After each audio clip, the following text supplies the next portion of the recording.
I have this rather annoying habit among many. If I'm in a social situation where somebody explains something to me in a group, for example, if I'm in a restaurant and the server in the restaurant sort of explains the menu, and then they ask afterwards, but it could be anyone, but if they ask afterwards, do you have any questions? I always reply, yes. What is the capital of Burkina Faso, formerly known as Upper Volta? People don't usually know the answer to this. Although now all my children do because they've been in the situation for many times and they go, oh, that again. But for sure, the author of today's book certainly does because he's been there and he's been just about everywhere else.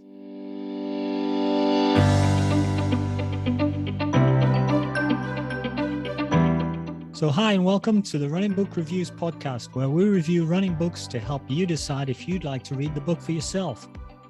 We also hope listening to us chat about running can help keep you motivated about your own running, maybe inspire you to go for something new in your running life. My name's Alan. With my co-host Liz, we're going to talk with author Nick Butler about his book, Running the World, and the adventures that were part of his world record accomplishment. Running the World is Nick Butler's story of his attempt to run a marathon in every country in the world as both a world record attempt and to raise money for Prostate Cancer UK. Every country really means every country, including North Korea, which had to be timed with the marathon held there in order to get into the country, Venezuela, where he ran in the city of Caracas, known as the kidnapping capital of the world, and countries that were at war like Somalia, South Sudan, and Syria. Nick wanted his last marathon to be held in Athens, Greece on the 10th of November 2019 due to its symbolism as the birthplace of the marathon. Just to add an extra challenge along the way, he also attempted to run all the world majors, meaning that he actually ran more than once in some countries. As with many big projects, not much went according to plan, and both Nick and his team back home had to think on their feet and often rely on strangers to help them make things happen. Before we get into all the exciting details of this book, a little bit about Nick.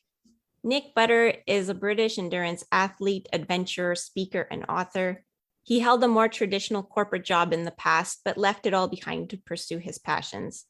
Nick holds 4 world records and 2 world firsts, which apparently is old news now, but we'll let him talk to us about that. He's the first and only person to have run a marathon in every country in the world, and he did so in just 674 days. So welcome to the podcast, Nick. Hey, folks. Thanks for having me on. So I guess we'll start with the first question, which is pretty much how we always start. How did you decide to write the book? And did you know you were going to write a book about this adventure, or did you do the adventure and then decide to write the book? Yeah, good question. I always wanted to write a book, not necessarily about running, not necessarily about travel, but when I decided to do this, it was obvious that a book was coming because there was so much to say, even in the planning stages. It took 2 years just to get to the start line of the adventure. So even in that period, there was enough time to write, enough content to write a book on, let alone then going to every country and running a marathon there. So there was an awful lot to do. So yeah, the plan was to write a book and to try my hand at it. I wanted to enjoy the process, which I did. It was very, very difficult though, because every country, there's a lot to fit into a book, and naturally it can't be, I think I ended up writing about 3 or 4 times more than what finally made it into the final book. So oh wow. Okay, yeah, that's saying something, because I know, and it's a big book, yeah. Yeah, you already set the record for the biggest book we've had on the series so far, and we've been going for 35 books now, or something like that. I'm pleased with that.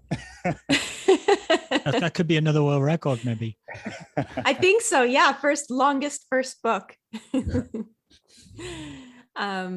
So I guess maybe you can tell us how the idea for the adventure started, and who's Kevin Weber? Yeah, sure. So yeah, you said it. Kevin Weber was I suppose the light bulb moment, the tipping point in which I decided to do this journey, or should I say a journey, and then we worked out what that would be. So to backtrack a little bit, I had a corporate job. I then left that job and I was running out in the Sahara Desert. Many of your listeners will know of the race Marathon des Sables out in the Sahara Desert, Morocco. 7 days, grueling heats, and you get put into tents with 7 other people, and you run for roughly 280 kilometers over a week. And you live and breathe with the people that are next to you in your tent. And Kevin was one of those people. He was 49 at the time. He and I had not met before. I'd heard a little bit about him, but not too much. And we spent a long time chatting. You know, when you do everything together in the desert, especially running through 50 odd degrees and battling sand dunes and horrendous gales and all sorts of blizzards, we really got on. And one day he dropped this bombshell on me that he had terminal prostate cancer, and very sadly was given as little as 2 years to live. And I then had a bit of an out-of-body moment when I was running with him, where, you know, I realized that this man has potentially less than 2 years to live, and I'm chatting to him in the middle of the desert. Like, well, why is that happening? And I felt like it was supposed to mean something. But in all honesty, I didn't think much of it at the time. I just thought I was lucky to have his company, and to hear what he had to say. And along with many things that he said, one of them was, don't wait for a diagnosis. And I think that message resonates with so many people, but it did with me that day. And I think it was a combination of many people in my life kind of either dying too early or just not fulfilling their potential because they've always been putting off things till tomorrow. And hearing that message from Kev at that point, and him talking about the fact he might not get to see his 9-year-old son reach 11. And it just really hit me. And after that race, you know, we kept in touch, and I thought, you know, it would be really great to do something to raise some money for Prostate Cancer UK and terminal prostate cancer. And then I realized, well, why don't I coincide that with everything that he's been telling me to do, which is ultimately live my life and kind of do more than I am, even though I thought I had a pretty good life already because I was running, you know, ultras all over the world, and I had having a great time. But he pushed me that little bit further, and I thought, well, wouldn't it be cool to run a marathon in every country? And it turns out, after a quick Google search, that we believed nobody had done it. And then months afterwards, we realized that definitely nobody had done it. And then 2 years after that moment, I was at the start line on January the 6th, flying to Toronto to run marathon 1 of 196. There's an awful lot to say in that planning phase because, you know, struggling with understanding just how many countries there were, if I actually could get to every country. There's so many logistics, not just like with visas, but ultimately Kevin started that journey, and we set off in Canada for country number 1. I guess like the first step was trying to figure out how you were going to pay for all of this big journey. So I know that you tried to find sponsors, and it seems like it was working out for you until it wasn't. So maybe you can talk to us about that. What was that like? Yeah, in the book, you ran out of money about 1/3 of the way in, I think. I think it was even earlier than that. Yeah. I think we ran out very, very quickly, but I was told about this later so I could get on with the job. But I mean, yeah, the finance journey could have its own book, because there's, I think with every athlete or every adventurer, you don't have to be an athlete really, just anybody trying to do something big, you got to get some money behind you. And I had a lot of money saved. I sold bits. We found sponsors, and ultimately, without exaggerating, you literally send thousands and thousands of emails, and you have thousands of conversations. And if you're lucky, you get a no. And if you're not lucky, you just don't get a response at all. That's frustrating. And so it was really frustrating. And I thought, you know, maybe I'm just naive. And now, having gone through the whole process and come out and done many other expeditions, I realized that it's the same regardless of who you are and what you're doing, more or less. You know, even gold, you know, Olympic gold medalists actually struggle to find funding at some point or another, let alone on the face of it, from some sponsors, it was a jolly around the world. Looking back and reading the book, they can see that it wasn't. It was a lot of fun, but it was a lot of struggle too. So the finance journey was difficult, but I think we eventually got a chunk of money together that we thought might get us through. And I think at the time it was me saying, well, we can't do any more than this. Let's see what we can do. But we believed our budget was enough, and we were wrong. But that's, out of all of the things that happened and the experiences that I had and the things that went wrong, and, you put all of those into a hat, the finances were an absolute huge stress, but they just kind of pale into insignificance when you think of all the riches that it gave with friends and contacts around the world and memories and stories and the book ultimately and the documentary that's coming out next year. And it was all worth it. I'm kind of shocked that you didn't have like some major airline or Richard Branson or somebody like that just say, Well, forget your air travel. We've got you covered. Well, that's a very good question. We spoke to Richard Branson and that was going well, but then the slight matter of a little hurricane came and wrecked his island, and he was otherwise busy sorting that out.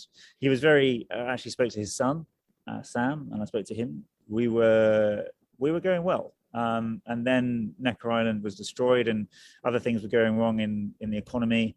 And we ultimately didn't hear back again. And I think I don't have any hard feelings towards him because it was like a situation of he's trying to do good here by helping, but ultimately he's got to look after his own interests. Yeah. And I at no point I felt let down because it never got to the stage where, we were expecting money to land.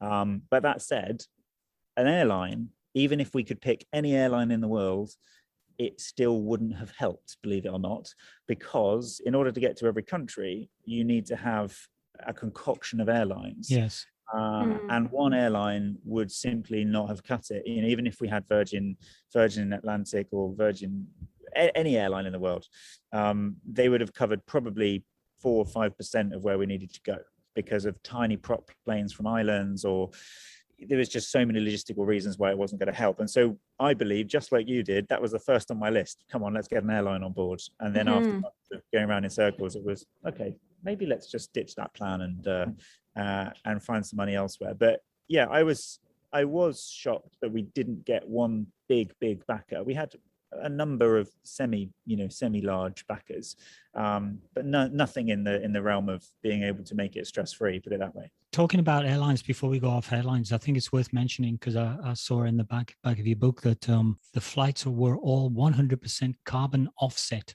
Just in case anybody's listening going, oh yeah, that guy's flying all over the world. I mean, you made 455 flights because you had to make multiple flights for most of your connections, but you carbon offset 100% of your flights. Yeah. How did you do that?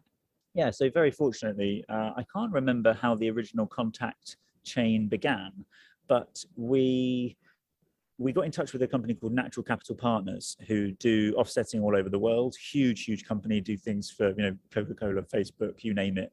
And they said, yeah, we might be able to help with supporting this. And at the time I had no idea about carbon offsetting and what that meant. Now I know a lot, and we've since started a campaign called Free Your Footprint, which is all about carbon offsetting and hoping to be the kind of initiative that kickstarts 100% carbon neutrality for all runners around the world. But that's another conversation for another day. But that very journey of, hang on a minute, we can't just fly around the world and not be carbon conscious, kicked off everything else that had come afterwards. And so, to just go into the details very, very briefly, we got through 4 major projects around the world. I'm going to get this wrong now, but there was 1 in Mongolia, 2 in Kenya, and 1 in Guatemala. And those projects were very far-reaching. And I learned that it's not just about planting a tree or helping a community. It's the huge knock-on effects of doing good by the planet. So just as a very simple example, there was a water filtration company called Ecofiltro in Guatemala, in a little village called Antigua, and they have delivered these effectively terracotta pots, look like flower pots, but they have a very special filter in them, and they provide clean water for 5 years to a family. And they have delivered 400,000 of these to families in Guatemala. And what that means is, you think, well, how does that coincide with offsetting? Well, it means that you don't have to boil water. So you don't have to chop trees down to get fire to boil the water so you can drink the water. So there's no chopping trees down. And more importantly, there is no inhalation of the smoke in the yurts that they live in Guatemala. And of course, you then get the added benefit of nobody has to walk to chop the wood down. And it's a huge knock-on effect. And I visited a fantastic guy out there who owns this and runs this completely not-for-profit organization. And they're linked in with Natural Capital Partners. And we did a project on their behalf, one of 4, as I said, around the world. And we offset, I think it was just over 45 tons of CO2 equivalent. And I can talk about that in quite a good detail now, because I've learned a lot about it since. But at the time I thought, that's brilliant, let's get on with the mission. And then I went to see it in Guatemala, and I was just absolutely blown away by the benefits. So there's lots on that on the website, and we're working with Gold Standard at the moment with some offsetting that we're doing, and our initiative is called Free Your Footprint, if anybody wants to look that up. So we're talking with somebody who run lots of consecutive marathons in a short period of time, but in fact you've got a whole wraparound of projects working. Yeah, there's an awful lot to it. I think at the moment, I mean, well, this is everything that's come off the back of Running the World, which is why Running the World is so rich to me. And I say I'd much rather have spent all of that money and have all of this out the back of it, because every project we deliver now, and I say project deliver, that effectively means me running somewhere and setting a record or breaking a record, but we also combine it with a community aspect and an environmental aspect. So we have adventure, community and environment at everything we do, and we have some fantastic volunteers all over the place, but it's just become my life, and I could not be happier with it, because we're able to do some good. I'm able to run, see lots of lovely places and meet lots of lovely people, and have a really good impact on the communities and the environment. Wow, that's really amazing. I think that will be great news for anybody that's listening. That's like, oh, he did all this running around and all this just to get this world record, but it's just all these things that came out of it afterwards. Maybe you can just let us know, for the world record, what are the requirements? Because in the book you described like how much camera gear you had, and you had SD cards, and you had to travel with all this, and you got mugged for it once. And, so, and it's actually, I have to say, pretty surprised that it didn't get stolen more often than it did, or misplaced or lost, because I mean, you were in some pretty gnarly situations, and pretty small airlines, and stuff gets lost all the time. Did you have to take a representative from the Guinness Book with you to all of the countries? No, fortunately not. The Guinness World Records, let's talk about that specifically. How can I put this politely? It is very difficult to work with Guinness World Records. And I use my words carefully there, because it's not just difficult to get the records, but it's very difficult to work with them, because they have a lot of people trying to set records or break records, and they have thousands of, if not hundreds of thousands of iterations of rules and regulations around specific things, whether it's balancing an egg on your head or whether it's running around the world. And it costs a lot of money. Guinness World Records is a business, and they make a lot of money from people doing it. It's not some nice charitable setup. And so that really hit me hard, because I realized that what I was trying to do was ultimately lining the pockets of somebody else. And we spent a lot of money trying to get those records. And hence now why in the future we are doing things a little bit differently, because it's very, very difficult. And so we had something like 11 pages of rules and regulations. We had to capture the GPS routes. We had to capture film and video. We had to provide witness statements, witness signatures from different places. So much so that for some records that I've done since, and even within Running the World, we are still doing the due diligence in order to get these world records for some of the bits that are kind of outstanding, because there's so much to do. And especially when you're in a country where you don't speak the language, or when you're only there for 12 hours in the middle of the night in, I don't know, Sudan or Iran, for example, it's not very easy to say, excuse me, can you sign this piece of paper with my face on it and give me your name and address, when they have no idea what they're signing. And so all of that stuff is super difficult. And if you want somebody present to be there from Guinness World Records, that also costs a lot of money. So in all honesty, I think everybody in the running community knows that it is very difficult to do that, but I'm very pleased that we got it in the end. And I'm still progressing loads of different paperwork for other records, but I like to go for records now, but not necessarily register many of them, because it's just too much time. Yeah. Was there an actual time limit with respect to covering all the countries? or did you just self-impose that for sort of budgetary reasons? The longer it takes, the more it's going to cost. You know what? That I don't remember, because we self-imposed the time limit because nobody had done it before, but the record is the fastest person to do it, because it has to be a beatable record. It can't just be, you've got it and then nobody can do it. But they did have rules. For example, I had to continue, I had to be making progress at least every 14 days, which sounds quite reasonable, but sometimes it's very difficult when you're on a Pacific island. So we got very close a few times. I think we maxed out at 10 days because of a few flight cancellations and stuff. But yeah, there was a few rules like that. But that's the difficulty, and why I have a little bit of a problem with the records like this, is because there are so many people doing different things.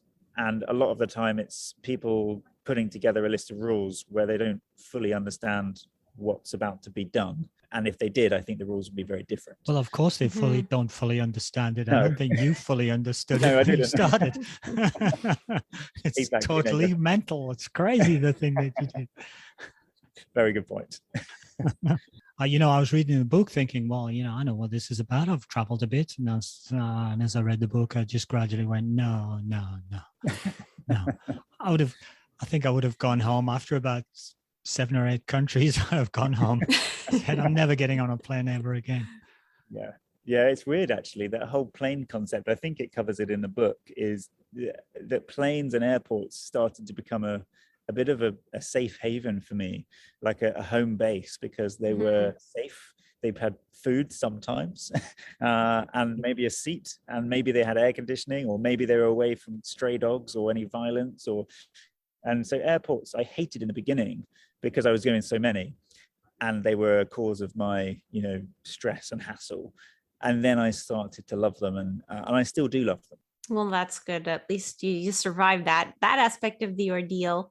Like logistically, why did you decide to start with Canada, and why in January? Because you did choose Toronto, which is usually mild any time of the year, or at least more mild than Montreal. But you ended up getting a pretty cold day. we had a very cold day. The rationale for the kind of route that we set out on was another, I would say it was the second most difficult thing to pin down in the planning stages, because we wanted to get the route right. And we realized very quickly that it would be sensible to go to the extreme weather areas, which sounds bizarre, but due to traveling light, or trying to travel light, you don't want to end up where you're expecting maybe sunshine, maybe rain, or maybe freezing, or maybe boiling. You want to know, do I need a jacket, or do I need a vest? Do I need a coat, or do I need a t-shirt? And so we ended up trying to do that. I mean, it worked more or less, but it turned out that if you just look at a map of the world, start from left to right, that was the only way. We thought there is no logical way of doing it, that we're always going to come up against visa problems, we're always going to come up against some weather problems. Africa's always hot, basically, and let's try and experience some of the extremes as well for the fun of the journey. And generally speaking, taking continent by continent was going to be the wise move, and Canada's at the top, so off to Canada we went. You kept a lot of the really difficult, I don't know whether this was by management or by just circumstances, seemed to be a lot of difficult countries towards the end. So it made for great reading, because you were getting near the end, but it was almost like you were climbing a mountain, and the mountain was getting steeper as you got nearer the end of the climb. So true.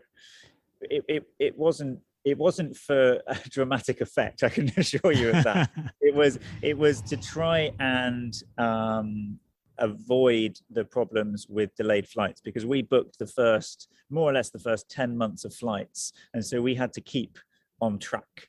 Now that is difficult to do at the best of times, even if you just got a few flights, but we thought if something goes wrong, then we can maybe move a week. We'll lose maybe a week of flights, and then we can pick them up later on. And that did happen a couple of times.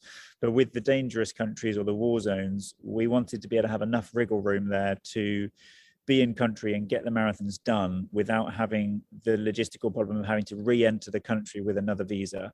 And to go into a bit more detail, there is some countries will only just allow you to enter with very specific terms and conditions of when and how and for how long.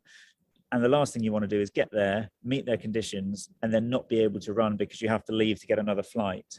And so we decided to do them at the end. Again, another reason for that is, let's face it, I'd much rather see most of the world before I have risk of dying. So I thought, let's try and see most of the world before I get shot at, and I did. So if you're going to die, you wanted it to be near the end. So that's what you're saying, basically. Exactly. Yeah. Well, that's kind of a logical thing. I mean, I think that makes a lot of sense, actually. But despite saying that, you probably almost died a couple times, even in the safe countries, because you had, like you said, over 20 bouts of food poisoning during the 2 years. And some of them were pretty serious. 22 bouts of food poisoning, and I remember them like they were yesterday.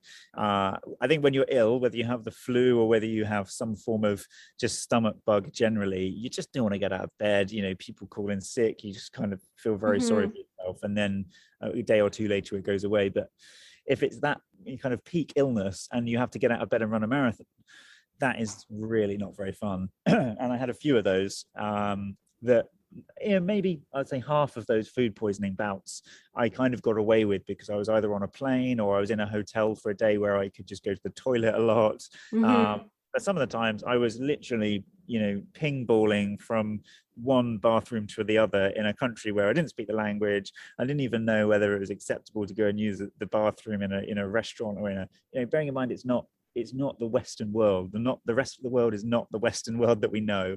And so there was a lot of places where I thought, I just need to make sure I'm always near water because I'm getting so dehydrated by being so ill.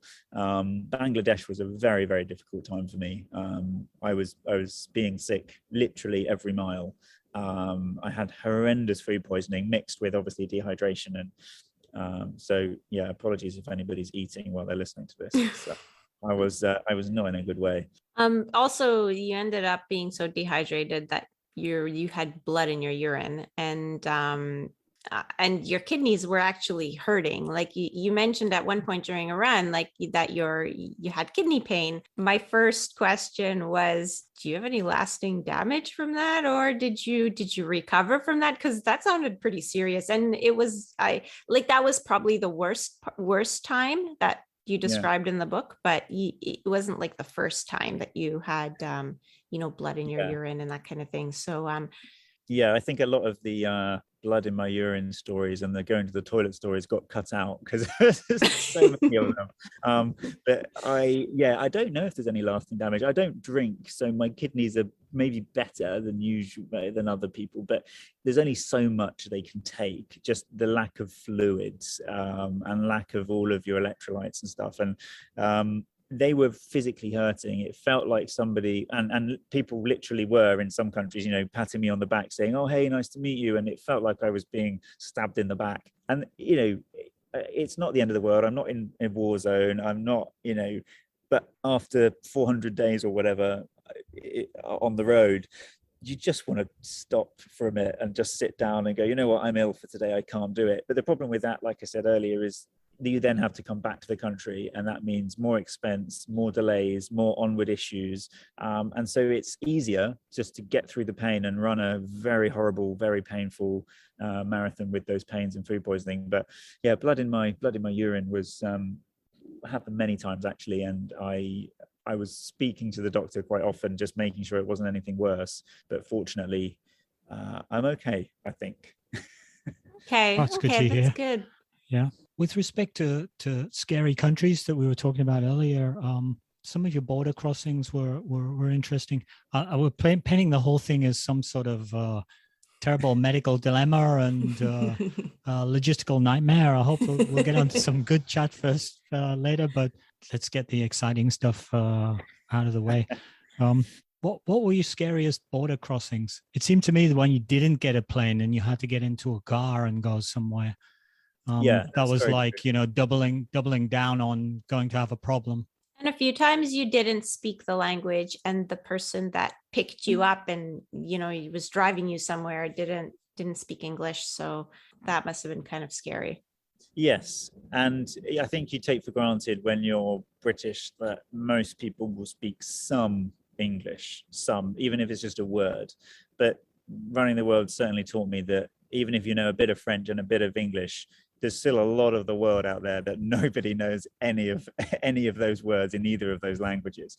And so that was scary. Even if it's not a scary situation, it's still scary. You know, if you got in a taxi in your own country and the person that you were with didn't speak your language at all, that would feel a little bit uneasy, I think, let alone being in another country. And that happened to me when I was going into Yemen, and many other places for that matter. But Yemen was particularly scary. I'll just kind of list a few that were tough. Senegal, Gambia. There are so many places where you don't think there's going to be a problem, and then you end up paying some form of bribe, or kind of, it's not really a bribe in many countries because it's just seen as a bit of a tax. You know, somebody pulls an old tree across the road and goes, give us some money and we'll move the tree. That kind of thing. I'm sure you've had, you travel and you just pay it and on you go. There is no option. And so I got very used to doing that, but that was uneasy the first few times. We were shot at a few times. That was on the border with, let me get this right, I think it was Gambia. Guinea-Bissau, going into Guinea-Bissau, that was it. And that was very just alarming, put it that way, loud. And then we had the time when I was put in a cell for my own safety because of gunshots as well. But I didn't know what was going on because of the language barrier. Again, coming back to that, not fully understanding what was happening. So they were like trying to keep you safe, but you were terrified because they were putting you in. Yes, exactly. Imagine if somebody drags you out of your home and moves you into a bunker, you might think you're being kidnapped, or you might be being put in a safe place. So it was a bit scary. And then other moments very similar to that, one which I remember quite well, which was my first instance of this isn't a normal way to get into a country, when I got a bus from, where was I? From the Dominican Republic into Haiti, and obviously on the same island. I think that's right. Gosh, my memory is very, very blurry. And we were put on a bus. Our passports were taken away, and then at a checkpoint, we were virtually dragged off the bus and lined up and put in a porter cabin, and then kind of asked questions. And 12 hours later, we were given our passports back. But for those 12 hours, I didn't know if we were just going to be, driven somewhere and lined up and shot, or everybody seemed very calm, but I had no idea what was going on. And it was just the dumb thing. Yeah, you get on the bus, you give your passport, and then you get off the other end, they give them back. Don't know quite why they do that, but it's little things like that when you're not expecting them. That's what's scary. But to answer your question more fully, the most scary moment was in Yemen, going into Yemen over the border from Amman. It was very early in the morning. Like you say, my driver didn't speak any English. I didn't speak any of his language, which I'm still not entirely sure what language he was speaking, because it wasn't native and it wasn't Arabic fully. I think it was a mix of languages, almost like a pidgin of some sort, which I found fascinating, but it didn't help when I was trying to understand what he was saying. And the moment came, to cut a long story very short, where we were going over the border and he was smuggling counterfeit goods and effectively drugs into the country as well, and I didn't know about it. So you were his mule. I was his mule. Absolutely. And I had no idea. And at the time when we all pulled out the car, I was relatively calm, because I thought, right, well, I've had this for 2 years nearly. I know what the deal is here. We just be calm, do what they say. Lots of people with guns and big aggressive dogs, and you just do what they say and on your way. But then the raised voices started to happen, and the shouting, and I thought, this is not good. And I was in Yemen. Yemen was, or in limbo between Amman and Yemen, they can effectively just throw away the key, and the British government don't have I suppose a responsibility to come and get you, or at least not immediately. It's not like I can just call the embassy and I'm home in a week. It could have been a very long ordeal, but fortunately, like with everywhere else in the country, they took the counterfeit goods and the drugs for themselves, and on we went. Now, that seems like a good result, but then I realized that how are we going to get back? Because we have nothing to barter with, because they took everything that we had, and any money that the driver had. But fortunately, that went smoothly on the way back, even though it was if it was a film, it was the perfect re-entry into Oman, because there were so many delays at the border. We must have been there for 5 hours, and it was just us at the front of the queue, and they were looking at us funny. They didn't know what was going on, and before long they let us through. But it was heart in your mouth job for quite a while. But yeah, it wasn't risk of death. It was more risk of, I really don't know if I'm ever going to be able to speak to somebody to tell them what's happening or not. So that was a bit scary. Yeah, and I guess you were always kind of worried about missing a flight, because it seemed like you were always off to catch another flight, and then if you didn't catch it, then it would have a bunch of repercussions at the end. Yeah, and that was always on my mind, that the worst case is I don't live, but even the best case is I probably have to miss a flight, and there's £4,000 or £5,000 down the drain because we have to rejig everything, and so that was on my mind quite a lot. Yeah, kind of racing back into Oman to get the flight was, and the world is not on what I would say on Western time most of the time. The rest of the world is a little bit slower, and so I was getting impatient. But by that point, I'd learned to be more patient, even though I'm not entirely patient still. Reading the book, the running the actual marathons, arriving, sleeping, getting across borders, running the actual marathons almost seemed in the book like the easiest part of the exercise, like the most trivial part of the exercise. But no, it was. You're basically running on no sleep or complete jet lag or no hydration. Marathon on average every 2 or 3 days. Yeah. So and most of them seem to go really well. So did you have a standard approach? Well, yeah, my standard approach was simple. It was to get through the distance without my legs hurting or without me feeling tired, which obviously goes out the window immediately when you run in Canada minus 25 and then you're on the back foot for the rest of the countries. But it was to just get through the run very slowly and, importantly, enjoy it and take it in, because that, however, 4, 5, 6 hours, 7 hours on a few occasions of running a marathon in some of these countries, it was my time. It wasn't the time to get on a plane. It was my time to enjoy where I was and to get the job done and to experience the feeling of running a marathon in the country. I was very active in my mind doing that. It wasn't just I'm running a marathon, and it wasn't just I'm in a new country. It was running a marathon in a new country, in a new city, and trying to take it all in and understanding where I was. If you smile and wave at people, what happens? If you cross the road without using a zebra crossing, most of the time there aren't any zebra crossings or traffic lights or any road or whatever. And just understanding a place. You can understand a place so well by running a marathon, and I cannot recommend it enough.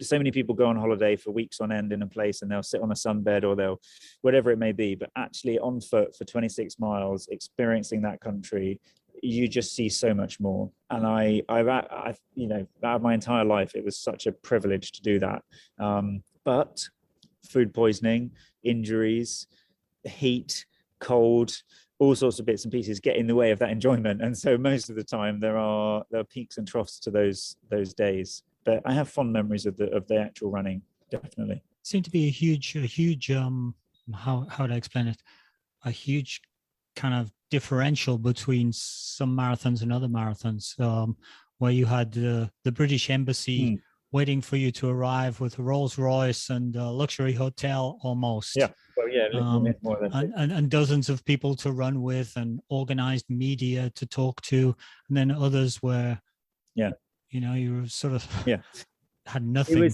You're absolutely right. And I wasn't expecting either of those extremes when I was setting out to run. I thought I would run and I'd probably be on my own most of the time, but maybe I'd have a few people join me here and there. But the reality is, as you've just said, it was so extreme. And it was like you start the trip with 196 pieces of paper, you put them in a hat, and half of them have loads of people and loads of attention and loads of media and loads of exhaustive conversations and incredible experiences. And then the other pieces of paper that you rip up just have, there will be nothing. And you pick them out at random and you get on with the day. And some days I had in my calendar, which my team put in my calendar for me, saying, yeah, such and such will meet you, the embassy will do this, loads of different iterations, the hotel's this, the hotel, whatever. But sometimes it was just the opposite of what happened. I turn up at hotels expecting to have a lovely 4 or 5 star hotel put me up for a night, and in fact that had changed in the 2 years of planning, and the calendar hadn't been updated, and I was actually in a hostel or staying with a family, and all of the different options were all brilliant, because at that point I was well and truly experiencing it. Once I got my head around it, and once I learned to stop trying to plan, stop trying to realize what was going to happen, I just thought, just go with the flow. And I suppose every traveler will tell you that you come back with an enormous sense of a slower pace, a calmer, kind of happy-go-lucky approach of what will be. And that is not out of some spiritual, I want to be like that. It's just because you have to, because otherwise you go back. And I did very quickly, and I started to learn to enjoy it. And I am a different person, it's a whole different topic, a hugely different person after the trip. And I'm not just saying that at all. I don't recognize the old me, because I'm still very highly driven and still got a lot of things spinning, but I'm very calm in myself. And that's thanks to running the world and ultimately the people of the planet that I've met and have loved spending time with. So maybe we can talk about that now, because I feel like, we've gone through all the doom and gloom. You had a lot of like health issues. We know you're okay now. And, you had a lot of adventures, like a lot of misadventures, but you also had a lot of kind of nice surprises. Like some of them, sometimes you went to kind of a war-torn country that you thought, this is going to be dangerous, I'm kind of scared. And you'd end up there running in the UN compound with like 12 other runners, and they were all happy to see you, and they baked you a cake. And I don't know if you have sort of one experience that you found the most surprising in a good way. Yeah, there's so many. I mean, the one that stands out as there's a couple, but most prominent at the moment, what with everything that is going on in Afghanistan and Kabul at the moment, I was playing ultimate frisbee at 2:00 in the morning or something silly in the UN compound in the middle of Kabul with some brilliant people, everything from human rights lawyers to the Afghan military it was just this beautiful microcosm of what Afghanistan could be. Locals, foreigners, aid, there's so many brilliant individuals, and we were just playing ultimate frisbee. I had no idea what I was doing, and I let the team down hugely, but we had a brilliant time. And I was expecting to be terrified running in Kabul, and the book goes through the various different ways that we finally got to a point where we're running in the compound, because it wasn't as clear cut as that. And there's you've read it, there's lots of bits that we were going to be running out of the wire and out in the mountains, and ultimately didn't happen because of violence and bombs and some shootings going on. And also the book covers everything as well as I can, and with fewer pages as I can, but in my mind there's I could talk to you for weeks just about that one instance, because there were so many things going on. And so it's just hugely far more rich than you imagine. Another example which really makes my heart kind of glow when I think about it was running in Syria. In the center of Damascus. If you think to most Westerners, do you want to go and run a marathon around Syria? People would probably go, sorry, what? Maybe not. But I've met people there that I'm still friendly with, still have WhatsApp conversations with, still have happy Christmas, happy birthday messages from. And it was all because of humanity being just brilliant at pulling things together and making a random person, me, have a great stay and a great time and have the mission succeed. And I ran around the stadium in Damascus, and I ran with the national under-19s female football team out of the blue because they were training that day. There was another men's team that came on as well later in my run, who were just confused why I was running with I think it was 15 under 19 footballers round around the pitch, and we chatted to a few of them. The coach had actually lived in Britain for quite a while, and he was a physio, and it was just this remarkable journey. But I hope in the book it gives the view of my huge gratitude to humanity in general, but the people that I met along the way, because it absolutely made the journey what it was. I could have just turned up in Syria and had all the problems under the sun and been very scared. Things could have gone wrong, but due to 5 or 6 people coming together made it possible. Actually, Syria was an exception. Syria, I think, took nearly 30 people to make that country happen because there were so many logistical problems and security problems, but we made it. And I'm still friendly with thousands of people all over the world, and I feel incredibly lucky to have met them all. One of the things that absolutely amazed us was how much stuff you managed to cram in around the edges of transport and marathon running. You know, when you had a day off, we thought, oh well, you know, he's must be absolutely exhausted. He's just going to sleep for the whole day. Now he gets up and goes hiking in the mountains or something like that. The ones that came to mind that are in particular that sort of gave me a real buzz was your trip to see a cheetah in Namibia. Yeah. And also your bungee jump in, I think it was Zimbabwe, Victoria Falls. Would you like to tell the listeners about those experiences and anything else? Yeah. What's so amazing is that before the words come out of your mouth and you ask the question, I don't remember that they've happened. Had you said, oh, can you tell me something? Can you tell me an example of something? I wouldn't have been able to remember because there's so many brilliant moments. But yeah, the bungee jump over the Zambezi, Victoria Falls. I hate heights. I really hate heights. But I was doing this mission, this journey, and I think anybody that goes and travels and kind of puts both feet in at the deep end and goes, I'm going to do this. I thought, what could be more out of my comfort zone? I'm relatively comfortable running. I know how to do that. I'm relatively okay at getting on a plane and getting off again. And I'm comfortable speaking to people I've not met, but throwing myself off a bridge over one of the biggest waterfalls in the world between Zambia and Zimbabwe with crocodile infested waters at the bottom, with only towels wrapped around your ankles and a few ropes. It was very, very makeshift. I later found out, by the way, that that particular bungee jump actually snapped 3 weeks. I think it was either 3 weeks before or 3 weeks after me.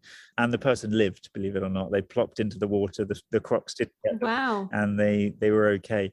But jumping off there was a real moment of, you know what, I'm in for a penny. Let's do this mission.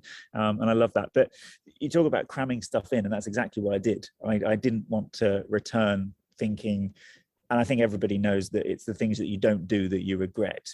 You think, oh, I really should have just done that extra trip, or I really should have done that extra bit.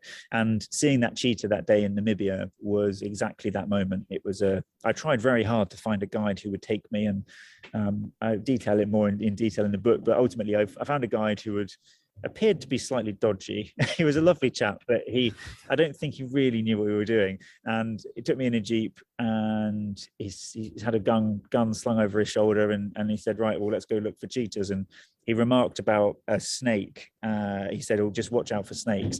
And with that comment, I was convinced that we were never going to see any cheetahs, because he was talking about the snakes. He wasn't saying beware of the cheetahs. He was saying beware of the snakes. We split up. He went one way, I went the other. And of course, there's some rustling in the bushes with him nowhere to be seen and me on my own. And there was a cheetah so close to me that he then, and I've got a video of it, and I share the video in my talks that I do with some schools. A very scary video where the cheetah just crouches down in a kind of I'm the prey position, put it that way, and crouches towards me and actually brushes straight past my jeans on my trousers and walks off into the bush. Unfortunately, the cheetah wasn't hungry. I later found out that they don't really like to attack people, but luckily she was not hungry, and I was okay. It was one of those surreal moments that I thought, had I not pestered that receptionist in that little hotel to try and find me a guide for 3 hours, I wouldn't be here. And so, doing those things and making them happen ultimately was what made it possible. I love that cheetah story, because it just felt like I love cats, and poor Alan listens to me talk about cats all the time. But like when you were telling the story in the book, I was like, it just seems like it was just a big giant kitty. It was just toying with you, and then he comes and he rubs himself on your leg like, I own you.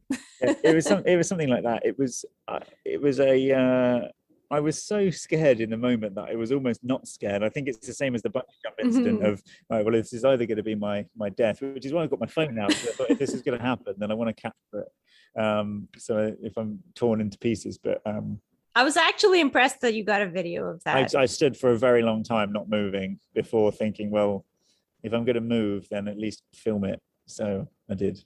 I guess the other things that made your trip not feel so, I mean, I don't know if lonely is really how you felt, but sometimes I felt lonely for you because you were on this big journey. It was like being away from home, but for 2 years, you did go back every so often. But what seemed to make everything sort of come together and make you happy just seemed like every so often a buddy would pop up. Like you had your buddy Andy that popped up for a few trips, and he'd run a few marathons with you, and your brother Chris popped up and ran with you, and I think he's not really a runner, but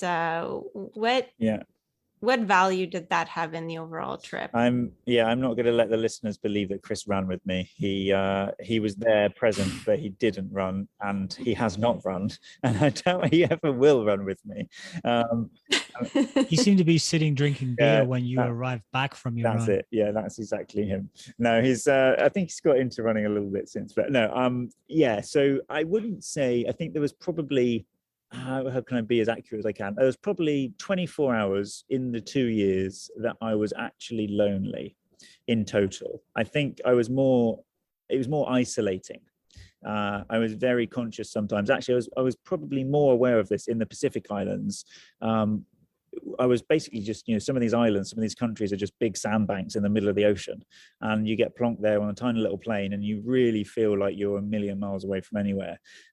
Closest feeling I can have to, being on the moon. It was just bizarre for 1 minute to be in a country where you've got, shops, W.A. Smith's, newspapers, sweets, and then all of a sudden you're just gone. 24 hours later, you're in the middle of nowhere. So that was very isolating. But having brilliant people like my mates turn up, and Andy is a great example, because since then we've done a number of different trips, and I've just come back from running around Britain, and Andy was my right hand man on that trip, and he stayed with me every single day and was my support driver for 128 days around Britain. So Andy was this brilliant pop-up support around the world. He did 19 countries with me. Very good friend, just, came out, flew, supported, and flew home, and then came out again. But we've since kind of bonded further. And in fact, talking about Andy, the next book that we are writing about Run Britain, Andy and I are writing together, because he's had such a big part of this next journey, the Run Britain journey, that his perspective, and he's written a lot of his piece already, is just brilliant, because I wish I had an Andy on my shoulder for the whole of Running the World, because he was getting the perspective of what I was really doing. And obviously Running the World is written from my brain, which was ultimately very tired. So Andy gets both shots. Yeah, it's kind of hard probably to observe it while you're in it. Yes, very true. It's hard enough to be in it. You've got no bandwidth left to observe yourself doing it. You have absolutely none. And people have told me stories about, oh yeah, it was really silly how you, I don't know, came out of the hotel wearing this or with this, or little stories. And I cannot remember it for the life of me. And I would put money on the fact that it didn't happen until they show me a video or a photo, and I go, oh, right, yeah. There's so many memories that are just blurred. But fortunately, we've actually just got the photography book is just about to come out, and that sums up all of the tales even more so than the book. So this book, along with the photo book, I think is as close to my mind as could possibly be from Running the World. So how did you actually go about putting the book together? Was it just through, like, had you journaled along the way, or did you just go through the pictures and it reminded you of where you were and what you were thinking? Yeah, so I wrote a diary every day, and I also wrote an Instagram post every day, like a basic synopsis of whether I was feeling quite poetic with the way I was feeling, or whether I was just, I'm too tired to write, and that was it, varying degrees of detail. But I also dictated quite a lot when I was running. So the actual details of the places and sights and smells and sounds and emotions I had on a little dictaphone, which I had with me for, I think, about 9 months before I then reverted to just the voice memo on my phone, because I think I got sand in the tape But it worked, and I managed to play it back, and an old school tape. It was brilliant. And that was a piece of advice given to me when I had a conversation with a guy called Mark Beaumont. Brilliant guy, has the world record for cycling around the world, quickest, Scottish chap, and he's kind of an unofficial mentor to me. I think I mentioned him in the book, actually. And one of his pieces of advice to me was to take a little dictaphone so you can remember things, because there's going to be too many things that happen that you forget. After you visited Sierra Leone, I think you mentioned about setting up a foundation called the 196 Foundation. Yes. What's that? Because you were raising money for prostate cancer, and we are aware of that, and we can talk a little bit more about that. But what's the 196 Foundation? Yes, thank you for mentioning the 196. So Sierra Leone was, I suppose, the tipping point of me experiencing a lot of poverty around the world, and I wanted to be able to do some good to help other charities, other groups of people, other basically human beings around the world that were helping other people or needed help themselves. And so the 196 Foundation, the clue is in the name, 196 being the name of the number of countries around the world. And we set up a concept where we would ask people, anywhere, to donate £1.96 per month. And that would then go into a pot. So you donate £1.96 per month, and we put that all into a pot. And every year we then count up how many pennies we've got and how many people have donated. And then very, very importantly, we then ask the donors to vote on who we help. So we will present an option of, do you want us to help? We'll say 3 options. It could be helping a next door neighbor buy an expensive wheelchair. It could be setting up a school in Uganda. It could be small, it could be huge. But the idea is tiny little amounts of money can go a long, long way if we have lots of people. And so we've come up with this democratic donorship model. We've got hundreds of donors. We're close to 1,000 actually at the moment. I wanted to have it as a bit of a legacy piece coming off the back of running the world. I wanted running the world to have a voice further and to do good. But Sierra Leone was this very sad moment where, I mean, the whole story is in the book, but a lady I met in Freetown, Sierra Leone's children's hospital, who her children were very sick and were dying. And we worked out how much money we needed to save these kids and educate them and clothe them. And ultimately, it was a tiny amount of money, much tinier than you could possibly think. And we then thought, right, we need to ask people for small amounts of money. And I was very adamant on it being £1.96, not only for the 196 kind of symmetry, but also because it's such a tiny amount of money that if people out there, and I believe there's millions of people that really do want to help without having to do much, £1.96 is the way to do it, because it doesn't make a huge dent in the bank account. It's under £24 a year, and we're able to then help huge causes all over the world.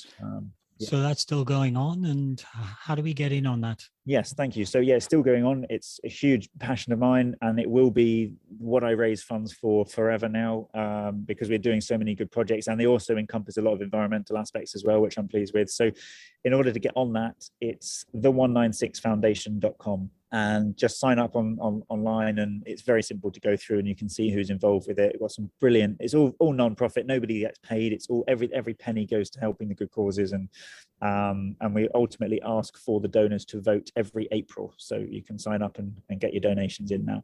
Okay, that sounds great. Okay, little plug for that. That's nice. I'll be signing up for that.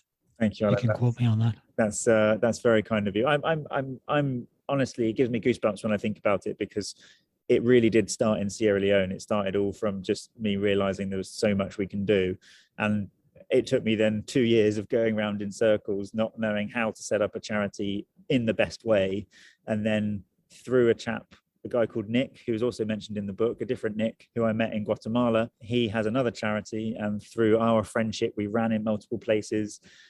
We met in Guatemala, and we're still friends today. And he is now the chairman of the foundation, and he has enabled that to happen. So another example, if I haven't mentioned. Oh, very, very cool. You recruited your organization while running around the world. I did. There was some people who, I mean, we've mentioned friends who are sort of loyal friends of yours from the past, but there were some people who effectively you picked up as very significant friends while you were going around. There was a guy I think it was in Kosovo. Yeah. Veton. Yes. Veton. Yeah. Who almost paved your access to a number of difficult countries. Yeah, not almost. He did. He literally did. So I met Veton a long time ago, way before running the world, years and years before running the world, when I was running Silverstone half marathon, the race course in Silverstone in Britain. It was a rainy day. We were gathered under the hangar, and Veton was there. He lived in London at the time, and we just chatted. No more than 10 minutes maximum. And I said, oh yeah. And he said, well, if you ever come to Kosovo, let me know. And I thought, yeah, of course. Took his number anyway. And I didn't speak to him a single word until I think it was 4 or 5 years later. I turned up, I landed in Kosovo, and he had contacted my team. And he was there waiting for me in Kosovo. His family put me up. He organized media. We went to visit a running club. We did a talk. Amazing guy. And then I learned that Veton was a member or used to work for the UN, the United Nations, and a very significant person with a lot of good contacts. And he just made everything happen. And then ultimately, I then hired him as my assistant. And he then helped with the rest of the journey in a huge way. And I spoke to him about 3 days ago. He's just had another baby. So what an amazing humanity moment of just, the power of having a brief chat with somebody. Something that Liz and I talked about, we read your book, and we always talk about the books when we're running because we're training partners. Brilliant. And so while we were running along, we were saying, okay, so we've read the book. So if you could visit 3 countries that Nick's been to, which ones would you choose and why? And we spent a good hour, a couple of hours of our training run going, yeah, maybe that, because that. So I'm going to bounce it back to you. Okay. We could tell you some of our choices maybe, but given that you've been everywhere, if you could have 3 choices or 3 choices. Couple of choices to go back. I can do 3 choices. I can't do 1. 1 is too little. I can do 3. You have to tell me your answers in a moment. While you're thinking of it, we'll tell you the one of the ones that we chose jointly. Okay. Was Burundi. Okay. Because you wouldn't have thought that, would you? No. Because we did a podcast with a guy called Gilbert Tuabonye. Okay. Who wrote a book called This Voice in My Heart. And he was effectively a refugee from the genocides, the Rwandan, Burundi genocides between the Tutsi and the Hutu tribes. Yeah. And he survived an absolutely horrendous situation there and eventually came to the US, Texas, and became a runner and was a sort of national class runner. Cool. And his story about Burundi, even though it was a bad story, his descriptions of Burundi were fantastic, and your descriptions echoed those. So we chose that as one of ours. Oh, brilliant! No, I'm pleased with that. I've visited the memorials there, and it's the most just the numbers you just don't bear thinking about. I've read a lot of books about various things going on around the world, but seeing that in person, I think that's a great choice. So there's a lot of reasons why I would choose to go to a country: for the running, for the people, for the the immersion of a different country, the culture shock. I would say Nepal or Nepal, however you want to say it. Sierra Leone, definitely, without a doubt, and Bhutan. Bhutan is gonna make it on the list because it is hard to get to, but it is worth every second. That's interesting. Bhutan was one of my other choices because I've been to Nepal. I went a few years ago. Yeah. And because it's sort of neighboring. Yeah. I thought, I'd like to go there. Bhutan you would be amazed how different it is from Nepal, because Nepal's quite bustling and Bhutan's obviously very spiritual, run by the king, and very difficult to get into, but it's very bumpy on landing, by the way, because there's more bumpy than Nepal, the very, very steep descent, but a unbelievably peaceful place. Yeah. Liz, you'll have to tell me yours if you're... So Burundi, which Alan, that was our consensus one. I mean, you didn't really talk about Ethiopia, Kenya, but I already kind of, even before reading the book, I kind of wanted to go there because it's sort of like the birthplace of modern marathon running, and I'd just be curious to, just see how, how they live and eat the same food and just like breathe the same air. And I don't know, I'd just like to go and experience that just from a purely nerdy running. Yeah, I think that's a good shout. Perspective. You know what? I'd love to go Ethiopia as well, but I just wish I would never have to go to Addis Ababa airport ever again. The amount of times I've been through that airport.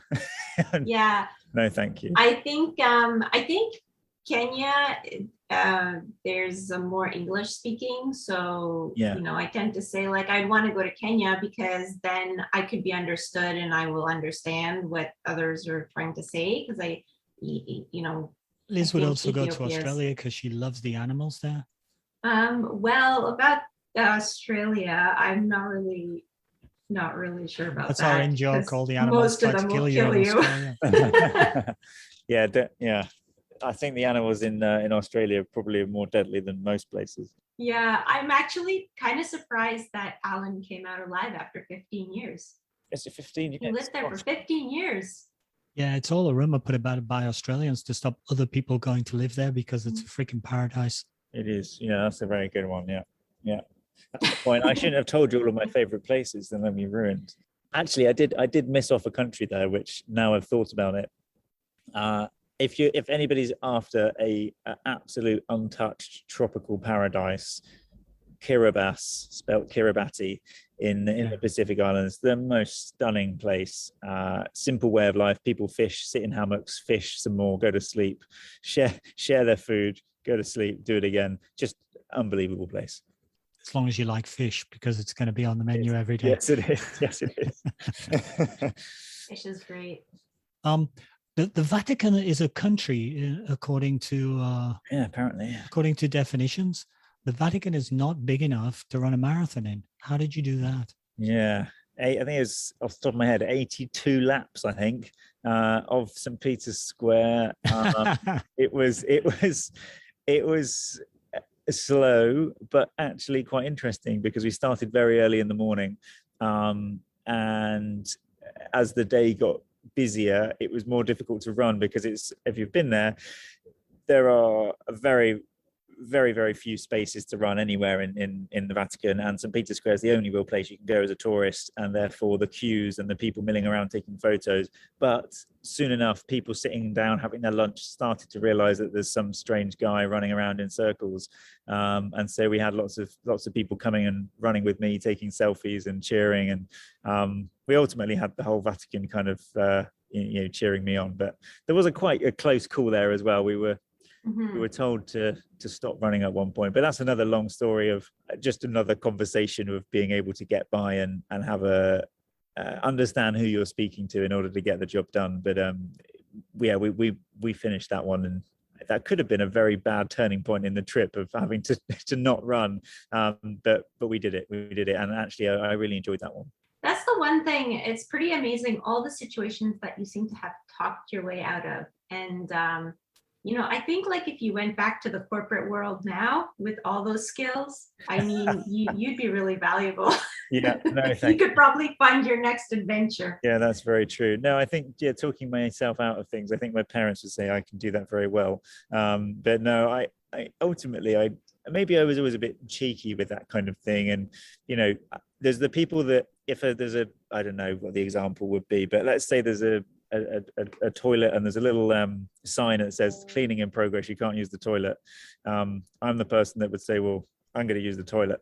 And there's a lot of people out there that wouldn't do that. And I learned the more you kind of bend those rules that aren't hurting anybody else, then you can kind of benefit yourself and a lot of people around you. So that is another kind of message that I have for kids when I is not to break the rules, but it's just to know when to bend them. So you actually mentioned your parents, who were your big support crew back home, and throughout the book you kind of mentioned how your dad kept this really detailed map that he would like fold out on the kitchen table, and it had just everything like the countries you did. And since that trip, have they wanted to be involved in any of your other projects, or were they like, once it's over, like, that's it, I never want to hear about your projects again after this? That's I think the answer is both. I think if they were speaking, if you ask them now, they would say, hell no, I am not having anything to do with it. But they can't help but get involved. So I'm going to say it's their own fault.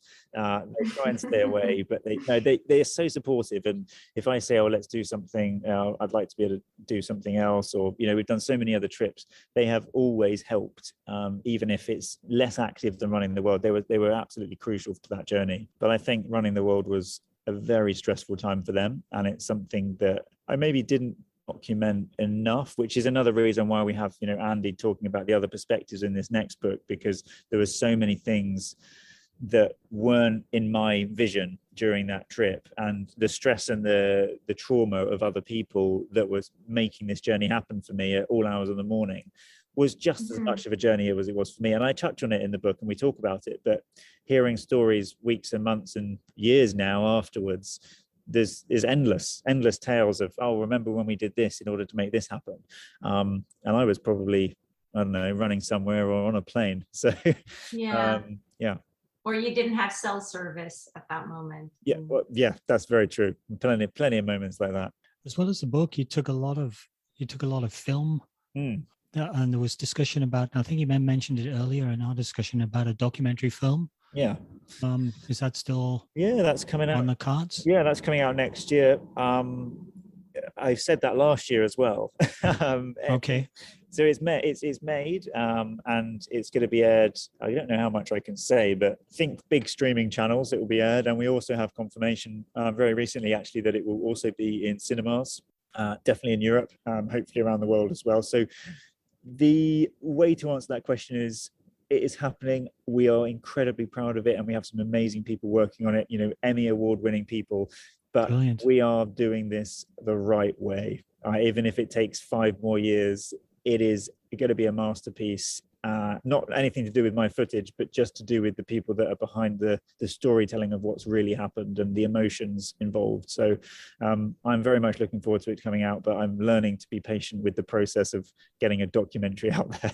Maybe because it's been a while, and throughout the conversation you mentioned a couple things that you've been involved with, but maybe you want to just tell everybody what you're up to, what's next. You mentioned a picture book that goes along with this, running the world, and you had other adventures. Yeah, we've got other adventures in all sorts of different realms. We've got running adventures, we've got the charity, we have the environmental side of what we do, we have the team that is growing, lots of great volunteers, lots of staff that have come on board to help us do other trips, because we want to do them more efficiently, but we also want to be able to raise more money for the foundation and more awareness for it. But then we also have things like school workshops, which I'm doing, which I'm again very proud of, because I am speaking to children of all ages about stuff that I didn't get taught in school, which I think is really valuable.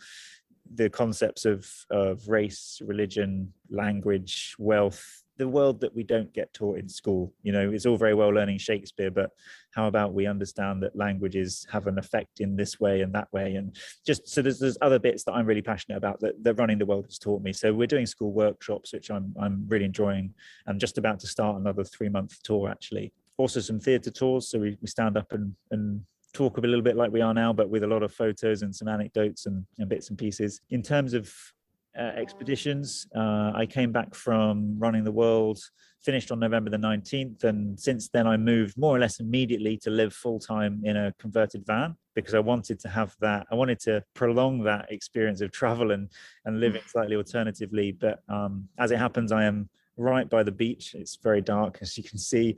I'm out on the cliff top on a beautiful beach, have been all day in the van, working on the next project. So I've just finished, as of about 2 weeks ago, breaking the world record for running around Britain. That was running what worked out to be just about 50 miles a day, every day for 4 months. Wow. That was what I was doing in 674 days, I did in in 4 months. I did 128 days. So that's another story. We also did north to south of Italy. I ran around the lakes.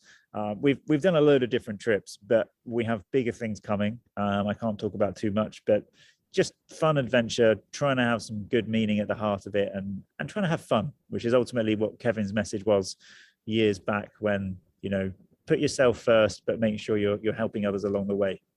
Coming back to Kevin, you were raising money for prostate cancer research. Yeah. Is that fundraising still ongoing, and how's it going? Yes, it is. So I'm always doing talks or kind of plugging Prostate Cancer UK, because Kevin is amazingly still alive. The journey there that he is Go Kevin. Shout out for Kevin.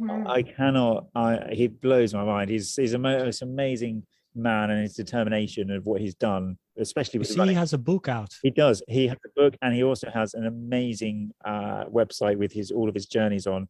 He needs to be interviewed, because he's far more interesting than I am. He's done so much stuff. And yeah, so Kevin is alive, you know, nearly 7 years after being diagnosed and potentially being told he's only going to live for 2 more years. So that's a miracle in itself. We've raised just over £250,000 with a lot of other big chunks of money offline from other corporates and individuals all over the world. And I hope that through the foundation we can maybe link up a project in the future. But just to touch on the future projects, doing north to south of Malawi, north to south of New Zealand, circumnavigating Iceland, little things like that, which aren't the entire world. Well, I say little because they're not 674 days. They're only 50 days. I guess every project is now little by comparison. That is the problem. Yeah, I know. Unless we can do the solar system, that's the. We've got a lot planned, but I want to do good for the charities, and ultimately Kevin and I are even thinking about doing something together. So that would be very special. So with all these things in the works, where can people follow you if they want to follow you and find out what you're doing next? So, well, the book is on Amazon. That's an easy one, Running the World. Also in bookshop.org and other places if people don't like Amazon, and it's on my website. I think the easiest way is just to Google me, Nick Butter, and you'll see the latest thing that we're doing. The website, which is nickbutter.com, and our social media, which is Nick Butter Run. That has all the updates and the videos and bits and pieces, the sponsors that we're working with, and ultimately they have a huge, I've got to thank them, because without that we wouldn't be able to do anything. The book is a good place to start, because then it gives you an idea of what's to come. So thank you for talking to me about it, because it brings back some very lovely memories. Thank you for your time, and thank you for spending your valuable time when you're not running off somewhere doing some crazy adventure, speaking with us. And what you do is just incredibly inspiring. No, well, thank you very much also for publicizing this, and I'm really grateful for it, because the more people I speak to about it, the more people can hear the messages, and hopefully it will ring some alarm bells and people will, I don't know, take action. But thank you very much. And also I'll be in Canada at some point, so oh, that'd be amazing. So if you need a bed, you have at least 2. Definitely there's beds available. Fantastic. Where in Canada are you? Did I ask that? Montreal, the West Island. I mean, when you come to Montreal, because it's not like downtown, but we're not that far from the airport. Okay, brilliant. Yeah, well, maybe a 10-minute drive. I will, and I will take you up on those offers. So, add us to the list. Yeah, exactly. No, thank you very much, folks. That's really great. Look forward to it. We'll be in Canada at least within the next year, COVID permitting. So great. Yeah. See you soon. Thank you again, folks. So maybe I could give my summary. Yeah. The notes I've got here. If you think something you're trying to do in your life is impossible or far too difficult, read this book, Problem Solved. Whatever it is that you're thinking of is fairly easy compared to what Nick managed to do in the book. The book's a decent sized brick. I think there are 400 plus pages. They fly by. The color photos are fantastic. Actually, in my notes, I said you could probably make a coffee table book of just photos, but it sounds like he's actually doing that. That's what he's doing. So well done for coming up with that. The book is the ultimate travelogue, If you're thinking about where you might like to go as a runner or where you might want not to go, every country in the world is in there. Some of them are just half a page. Some of them are, whole mini chapters. I think overall the story is one of human kindness and support. He gets help from strangers everywhere in the world. Ultimately, I think it's a great reminder that our lives are not a rehearsal. You shouldn't wait for a diagnosis, as Kevin says, but, life is not a rehearsal. Get out there and do it, whatever it is you're thinking of doing. So I thought the writing was fantastic. Nick tells a multi-dimensional story of his attempt to run a marathon in every country, while also highlighting the huge divide between rich and poor, the value of family and friendship, and the kindness of strangers. Anyone that likes memoirs or true stories, I think would probably love this book. I don't travel much, and if I'm honest, I'm a little scared of travel because of some of the stories that I hear in the news, but I loved visiting the world through Nick's eyes and seeing how much good there was in even some places that are the hardest places to live. Thank you all for listening to another episode of Running Book Reviews. Big thanks to the publisher, Bantam Press, part of Penguin Random House, for providing a review copy of the book and also for helping us get in touch with Nick and arranging this interview. Big thanks to Nick Butter for spending time with us today. If you would like to leave us feedback about how we can improve the podcast or want to suggest a book that you would like us to review in the future episode, please leave us a comment on social media. We are Running Book Reviews on Facebook and Instagram, and on Twitter, we are reviews_running. Please also follow us on social media to find out about new episodes when they're released, or you can just subscribe on your favorite podcast streaming platform so that the episode is downloaded immediately. Bye-bye for now. Bye from Running Book Reviews.